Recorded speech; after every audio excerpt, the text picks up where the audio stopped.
Hello and welcome everyone on this official platform of Legacy Eyes Academy. Imagine करिए एक सुबह का समय, आसाम के एक छोटे से इलाके के आसपास धूप अभी तक पूरी तरीके से उगी भी नहीं होगी। लोग अपनी रोजी रोटी के लिए घर से निकलने का सोच ही रहे थे और तभी आसमान में एक अजीब सा शोर गूंजता है। जी हाँ, ढोल की धाड़ धाड़, भागने की आवाजें और फिर आग की लतें जैसी चमक। और ये सारी चीजें कब हो रही हैं? 18 फरवरी 1983 को। जी हां, सिर्फ 6 से 7 घंटे और इस छोटे से गांव का नाम नीले हमेशा के लिए इंडियन हिस्ट्री के सबसे खूनी पन्ने पर चिपक गया। दुनिया हिरोशिमा और रोवांडा के मैसेकर के बारे में तो जानती है, पर इंडिया के जो इस छोटे से गांव में हुआ, ये एक खूनी कत्लेआम, जहां पर 1800 लोग ऑफिशियल, 3000 से भी ज्यादा लोग अनऑफिशियल, दुनिया के आप कह सकते हैं 3000 से ज्यादा लोग अनऑफिशियल मारे गए। दुनिया के बहुत से लोगों को आज तक ये पता ही नहीं है। और सबसे हैरानी की बात, पुलिस को इस घटना के बारे में 3 दिन पहले वार्निंग मिल चुकी थी 1983 में। और कहा जाता है कुछ 1000 अटैकर्स वेपन लेकर जमा हो रहे थे और फिर भी कोई नहीं गया, किसी ने नहीं रोका। तो आज हम इस वीडियो में हम सिर्फ हिस्ट्री नहीं पढ़ेंगे, हम जानेंगे वो सच, वो एडमिनिस्ट्रेटिव फेलियर और वो पॉलिटिकल डिसीजन और वो इग्नोर्ड वार्निंग्स, जिन्होंने मिलकर एक ऐसी ट्रेजेडी को जन्म दिया जिसे हम नीली मैसेकर कहते हैं। जी हां, ये कहानी सिर्फ आसाम की नहीं, ये कहानी है एक पूरे देश के सरकारी सिस्टम, कम्युनल टेंशन और उन लोगों को जो आम जिंदगी जीते जीते हिस्ट्री के सबसे अंधेरे पन्ने का हिस्सा बन गए। जी हां, तो बने रहिए मेरे साथ, क्योंकि इस वीडियो में वो सब आप सुनने वाले हैं जो स्कूल के टेक्स्ट बुक में कभी नहीं बताया गया। तो चलिए शुरू करते हैं नीले मैसेकर के बारे में। ये वो ट्रेजेडी है जो इंडिया से भूल चुका है, तो आज हम बात करेंगे इस ट्रेजेडी के बारे में। तो सबसे पहली चीज, क्या हुआ था इस मैसेकर में? तो कहा जाता है 18 फरवरी 1983 आसाम गवर्नमेंट ने इस वीक दो इंपॉर्टेंट, अब समझिए ये, अब इस चीज को समझिए, ये जो नीली मैसेकर है, ये इंसिडेंट कब का है? ये है 18 फरवरी 1983 का। और अभी ये न्यूज में क्यों आया? अभी ये न्यूज में इसलिए आया क्योंकि अभी इस वीक आसाम गवर्नमेंट ने, जी हां, आसाम गवर्नमेंट ने इस वीक दो इंपॉर्टेंट रिपोर्ट्स को रिलीज किया जो नीले मैसेकर से जुड़े थे। एक commission of inquiry on Assam disturbance की रिपोर्ट थी। जी हां, एक कमीशन ऑफ इंक्वायरी, ये आप देख सकते हैं, ये रिपोर्ट है ना। तो इस रिपोर्ट का नाम है commission of inquiry on Assam disturbance 1983। और इस रिपोर्ट को प्रिपेयर किया था आईएएस त्रिभुवन प्रसाद तिवारी ने। जी हां, तो इसको बेसिकली तिवारी प्रसाद कमीशन, प्रसाद तिवारी कमीशन ने लीड किया था। तो अब ये बेसिकली नीले मैसेकर है क्या? तो आइए समझते हैं कि इस घटना को कैसे अंजाम दिया गया, क्या हुआ था इस घटना में। तो ये कब हुआ है? आप देख सकते हैं डेट, 18 फरवरी 1983। प्लेस 13 विलेजेस में हुआ अराउंड नीले, जो कि नगांव डिस्ट्रिक्ट में है, आज के मोरी गांव डिस्ट्रिक्ट, है ना। ड्यूरेशन क्या है? करीब 6 से 7 घंटा ये चला है। लगभग सुबह 8 से 8:30 बजे शुरू हुआ और 3 साढ़े 3 तक ये मैसेकर चला। ऑफिशियल डेथ बताया जाता है 1800 लोग, अनऑफिशियल 3000 से ज्यादा, है ना। और विक्टिम्स कौन है? Mostly Bengali speaking Muslims, mostly Bengali speaking Muslims इसके विक्टिम है। और इस मैसेकर का नेचर क्या है? It is considered as one of the deadliest mass killing in post independence India. जी हां, नीली मैसेकर इंडिया के पोस्ट इंडिपेंडेंस हिस्ट्री का सबसे बड़ा और सबसे ब्रूटल कम्युनल मास किलिंग था। अब ये मास किलिंग क्यों हुआ? ये मैसेकर हुआ आसाम एजिटेशन। अब ये क्यों हुआ, समझिए इस चीज को। ये इसलिए हो रहा है, ये मैसेकर हुआ आसाम एजिटेशन। आसाम एजिटेशन जो कि होता है 1979 से 1985 के बीच में, है ना। तो अब इस बात को समझिए, 1979 से 1985 के बीच में, है ना। तो इसका बैकग्राउंड यहां पर है। आसाम में उस समय बहुत ज्यादा प्रोटेस्ट चल रहे थे इलीगल इमिग्रेशन के इशू पर, स्पेशली जो बांग्लादेश से आए थे, है ना। तो उन माइग्रेंट्स को डिटेक्ट करना था और उन्हें वोटर लिस्ट से डिलीट करना था, और उन्हें डिपोर्ट करने की, जो इलीगल बांग्लादेशी आए थे उन्हें डिपोर्ट करने की डिमांड की जा रही थी। अब इलेक्शन फरवरी 1983 में अनाउंस हुए, पर एजिटेशन ग्रुप जैसे कि AASU, all Assam student union, है ना, देन असोम ग्राम संग्राम परिषद, इन सभी ने बॉयकॉट कॉल दिया। और इसी टेंशन एक्सट्रीम, और इसकी जो टेंशन थी ये एक्सट्रीम लेवल पर पहुंच गई। तो अब सवाल ये उठता है, एग्जैक्टली 18 फरवरी 1983 को क्या हुआ था। तो समझिए, सुबह के करीब 8 से 8:30 बजे होंगे, हजारों अटैकर्स वेपन्स के साथ मुस्लिम गांव में घुस गए और लोगों के घर जला दिए। बच्चों, औरतों, बुजुर्गों सब पर अटैक हुआ। पूरा वायलेंस करीब 3 से 3:30 बजे तक ये चलता रहा। पुलिस और एडमिनिस्ट्रेशन टाइम पर नहीं पहुंच पाए, जबकि उन्हें 3 दिन पहले ही वार्निंग मिल चुकी थी कि अटैक हो सकता है। आप देख रहे हैं उस समय के इंडियन एक्सप्रेस के न्यूज़पेपर में भी ये रिपोर्ट आई हुई है। अब ये अटैक इतना ज्यादा इंपॉर्टेंट क्यों? It is considered as one of the worst massacre in modern India. Assam की politics, identity conflict, immigration issue और स्टेट कैपेबिलिटी पर यह एक बड़ा सवाल उठाता है। और इसके बाद इस इंक्वायरी को, इस पर कमीशन एक बनाया गया, त्रिभुवन प्रसाद तिवारी कमीशन, जिनकी रिपोर्ट ने यह दिखाया कि वार्निंग्स को इग्नोर किया गया है। फोर्सेस अवेलेबल थे पर डिप्लॉय नहीं किए गए, है ना। नेग्लिजेंस ने ट्रेजेडी को और ज्यादा बिगाड़ दिया, है ना। ये सारे इश्यूज चल रहे थे। तो ये वायलेंस का सबसे बड़ा कॉन्टेक्स्ट याद रखिएगा। सबसे बड़ा जो कॉन्टेक्स्ट है, तो लोगों की डिमांड क्या थी? डिमांड ये थी कि जो बांग्लादेश से इलीगल इमिग्रेंट्स आए हैं उनको डिटेक्ट करिए, उनको वोटर लिस्ट से हटाइए और उन्हें डिपोर्ट करिए, है ना। तो ये सबसे बड़ा कॉन्टेक्स्ट था। अब नीली एरिया उस समय नगांव डिस्ट्रिक्ट में था, जो कि आज मोरी गांव बोला जाता है। और एजिटेशन के दौरान ये नीली एरिया जो है ये बहुत ही सेंसिटिव जोन था, है ना। अब क्या ये पहली बार ऐसा वायलेंस हुआ? तो आज हम इस पर भी चर्चा करेंगे, है ना। तो ऐसे पास्ट में बहुत सारे इंसिडेंट है जो कि तिवारी कमीशन ने बताया है कि ऐसे और भी बहुत सारे इंसिडेंट हो चुके हैं। यानी कि आप देख सकते हैं मई 1980।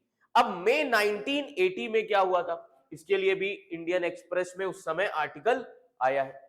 मई 1980 में माइनॉरिटी रेजिडेंट्स ने रूपाही भक्त गांव में असमीज का घर जला दिए। उस समय भी कर्फ्यू लगा। कर्फ्यू वॉयलेट करने पर 5 मुस्लिम्स पुलिस फायरिंग में मारे गए। उसी के बाद नवंबर 1980 में क्या हुआ? एक रीजन है आसाम में जिसको कहा जाता है मोराझार। मोराझार में फिर से क्लैशेस हुए। 1981 में भी काफी सारे assaults, intimidation, stone pelting, bomb explosion, है ना। एक पाइपलाइन ब्लास्ट भी हुआ था। कहां पर? मिकरी घाट में, करीब फरवरी 1981 में, है ना। पर वॉयलेंस जो है, अब एक चीज समझिए, why violence increased in early 1983। तो अब ये सबसे बड़ा सवाल है कि वॉयलेंस 1983 में क्यों सबसे ज्यादा इंक्रीज हुआ। तो अब इस पर भी समझ लेते हैं।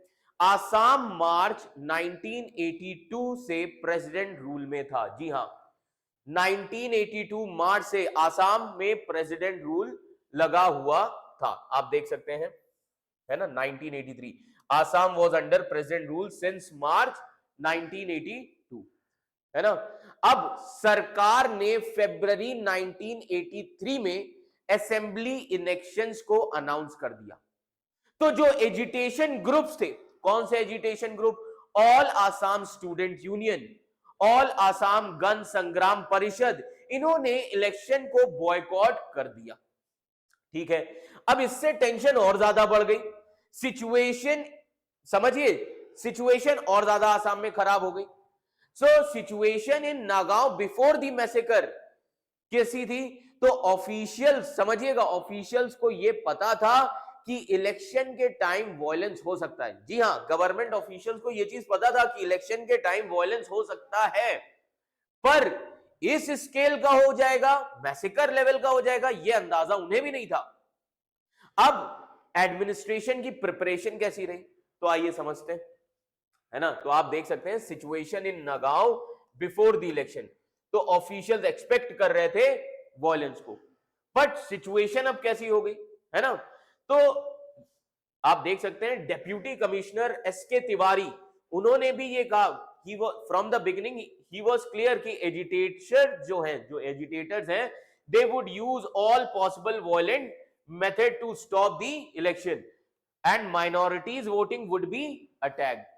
ये ऑफिशियल्स को पता था, बट इस लेवल का होगा ये उन्हें अंदाजा नहीं था। अब एडमिनिस्ट्रेशन की अगर हम प्रिपरेशन की बात करें, है ना, करीब 1046 लोग प्रिवेंटिव डिटेंशन में थे, 22 लोग नेशनल सिक्योरिटी एक्ट में डिटेन कर लिए गए थे। जी हाँ, आप देख सकते हैं 22 detain under national security act, है ना। आर्म्स लाइसेंसेस और एम्यूनिशन सेल्स भी उस समय सस्पेंड कर दी गई थी। समझ में आ रहा है, ये सारी सिचुएशन थी और रोज कोऑर्डिनेशन मीटिंग्स हो रही थी। पर जो ओपोनेंट्स थे इलेक्शन के, उन्होंने ब्रिजेस को जलाना शुरू कर दिया रिमोट एरियाज में, पोलिंग स्टेशन पे आग लगाना शुरू कर दी, एंड 4 फरवरी से गवर्नमेंट एम्प्लॉयज एक्सेप्ट पुलिस और मजिस्ट्रेट को छोड़कर गवर्नमेंट एम्प्लॉयज भी स्ट्राइक पर जा रहे थे। कर्मचारी परिषद ने नॉन कॉपरेशन मूवमेंट अनाउंस किया। इस तरीके की सिचुएशन थी गवर्नमेंट एम्प्लॉयज, और इसी सिचुएशन में फर्स्ट मेजर क्लैश होता है 12 फरवरी 1983 को। जी हां, गगलमारी, जो कि मोरी गांव में ही है, जहां पर असमीज हिंदूज ने ब्रिज जलाने की कोशिश की थी। लोकल इमिग्रेंट मुस्लिम्स ने इसको अपोज भी किया उस समय, और एक असमीज हिंदू इंजर्ड हुआ। र्यूमर्स ये फैल गए, और जब जैसे ही र्यूमर्स फैला तो क्लैशेस शुरू हो गए, दोनों तरफ के डेथ हो रहे थे, हिंदूज मुस्लिम्स सब मारे जा रहे थे। सवाल ये उठता है कि एडमिनिस्ट्रेशन इसमें क्यों फेल हो गया, है ना। तो इस पर डेप्यूटी कमिश्नर जो थे उस समय एसके तिवारी, उन्होंने क्या बोला? उन्होंने बोला कि कम्युनिकेशन ब्रेकडाउन हो गए थे, ब्रिजेस को जला दिया गया, टेलीफोन लाइन काट दी गई थी, है ना, पीएनटी स्ट्राइक पर थे, फोर्सेस की मोबिलिटी रिड्यूस हो गई थी।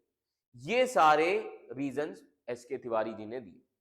So what happened on 18 February 1983 in नेले? तो विटनेसेस ने ये कहा कि thousands of people deadly weapons के साथ आए मुस्लिम विलेजेस पर अटैक करने के लिए, उनके घर जला दिए गए, women and children were killed, and ये सबसे बड़ा लैप्स था पुलिस वार्निंग सिस्टम में। जी हां, ये सबसे बड़ा लैप्स था पुलिस वार्निंग सिस्टम में, major lapse in police warning system. Biggest failure क्या था? 15 फरवरी को, यानी कि 3 दिन पहले ही, है ना, 15 फरवरी 1983 को इंटेलिजेंस ने वार्निंग दे दी थी, इंटेलिजेंस मिल चुका था, वार्निंग मिल चुकी थी कि करीब 1000 असमीज विलेजर्स वेपन के साथ नीली में जमा हो रहे हैं और मुस्लिम विलेजेस पर अटैक कर दिया है, ऐसी वार्निंग मिल चुकी थी। And message also sent by OC Nagaon PS, है ना। तो अब इन मैसेजेस के रेसिपिएंट कौन कौन से थे, तो आइए इस चीज को भी समझ लेते हैं। तो रेसिपिएंट्स ने क्या कहा? लाइक एमएनए कबीर, जो कि कमांडेड थे 5th आसाम पुलिस बटालियन के, है ना।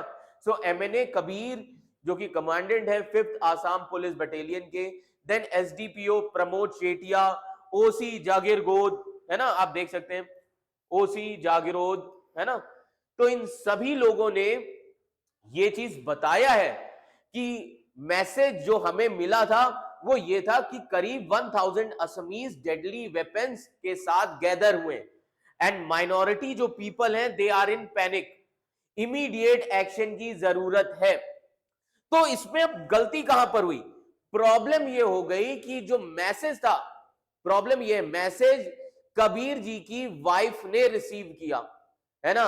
एसडीपीओ मैसेज, एसडीपीओ का जो मैसेज था वो टेबल पर पड़ा रहा, और जो ओसी जागीरगोद के लिए जो मैसेज था, है ना, उनका message that was put up in the basket, उसमें पड़ा रहा। एंड नन, अब ये सभी लोग, जितने भी लोग हैं, none of them admitting that they are receiving it before the massacre। तो इन सभी चीजों पर जो कमीशन बना, कमीशन ने क्या कहा, अब आइए समझते हैं, है ना। तो अब कमीशन ने क्या कहा, अगर 15 फरवरी को एक्शन लिया गया होता, 3 दिन पहले, मैसेकर के 3 दिन पहले ही अगर इन लोगों ने एक्शन ले लिया होता तो अटैक को रोका जा सकता था, है ना। Failure of officers on the day of massacre which is information received by the officers as per the statement, है ना। तो ओसिर, तो जो ओसी जागीरोद है, जिन्होंने कहा कि कमीशन से इन्होंने ये भी चीज रखी दैट व्हाई, तो कमीशन ने जब इनसे पूछा, है ना, ओसी जागीरोद से, तो जब इनसे पूछा कमीशन ने why did he not go immediately with 2 CRPF platoons, तो एसडीपीओ प्रमोद चेटिया से भी पूछा गया कि आपको कॉल मिली थी लोकल एमएलए से कि नहीं मिली थी। एसपी दौलत सिंह से भी पूछा गया, है ना। इन सभी से पूछताछ की गई, पर यह समझ में आया कि इंटेलिजेंस ऑलरेडी इन सभी के पास अवेलेबल थी 15 फरवरी से, है ना। और 17 फरवरी की रात, 17 फरवरी की रात एक सीआरपीएफ कंपनी जो थी जागीरोद पहुंच चुकी थी, है ना। तो अब इन सभी चीजों पर कमीशन ने क्या कहा, कमीशन ने बेसिकली ये कहा कि फोर्सेस अवेलेबल थे पर उसे प्रॉपरली डिप्लॉय नहीं किया गया। और फाइनल कंक्लूजन हमें यही मिलता है तिवारी कमीशन का कि प्रायर वार्निंग्स को इग्नोर किया गया है, लोकल पुलिस ऑफिसर्स जो थे वो नेग्लिजिएंट हुए, अवेलेबल सीआरपीएफ फोर्सेस को आपने डिप्लॉय नहीं किया, और पुअर कम्युनिकेशन और मोबिलिटी थी, है ना। Had officials acted on 15 February warning massacre prevent हो सकता था। तो ये पूरी कहानी थी किस चीज की, ये पूरी कहानी थी आपके नेले मैसेकर की। तो ओवरऑल कमीशन के जो फाइंडिंग्स हैं कि क्लियर वार्निंग्स को इग्नोर कर दिया गया, पुलिस ऑफिसर की नेग्लिजेंस, फोर्स अवेलेबल थी, कम्युनिकेशन ब्रेकडाउन था, और वायलेंस को रोका जा सकता था अगर सही टाइम पर ये लोग एक्ट करते, है ना। तो अगर आप बेसिकली, तो ये था पूरा नेली मैसेकर का मुद्दा। तो अगर आप सोचते हैं कि हिस्ट्री सिर्फ तारीखों का हिसाब किताब है, तो नेली मैसेकर एक सदमा देता है ना, कि कभी कभी एक इग्नोर्ड मैसेज, एक लेट फोन कॉल, एक अनओपन्ड फाइल और एक नेग्लिजिएंट ऑफिसर पूरे विलेजर्स की तकदीर बदल देता है। 18 फरवरी 1983 को वो सुबह जिसमें माओ ने अपने बच्चों को गले लगाया था, जिसमें घरों की दहलीज पर चाय बन रही थी, है ना, वो सुबह सिर्फ 6 घंटे में, समझिए, सुबह सिर्फ 6 घंटे में अंधेरी रात बन गई। और तिवारी कमीशन की रिपोर्ट ने एक कड़वी सच्चाई सामने रखी कि वायलेंस प्रिडिक्टेबल था, वार्निंग ऑलरेडी मिल चुकी थी, फोर्सेस अवेलेबल थे, बट एक्शन नहीं लिया गया उस समय पर। और शायद यही वो सवाल है जो हम सबको सोचना चाहिए, आखिर हमारी सोसाइटी को किस मोड़ पर इतना तोड़ देते हैं कि इंसान एक दूसरे पर हथियार उठा लेता है ना। जिंदगियों का हिसाब लगता रहेगा, है ना। नेली के जो डोल है, नेली के जो आप कह सकते हैं ये जो इंसिडेंट हुआ, इन सभी चीजों से एक सबक निकलता है कि हिस्ट्री को भूलना और फिर से उसे जीना होता है। और अगर हमने स्ट्रेटजी, जो ट्रेजेडी यहां पर हुई, अगर हमने इसको समझा तो इसके जो लेसन्स हैं इनको याद रखा जाए। तो शायद हम एक बेहतर देश, एक बेहतर दुनिया बना सकते हैं।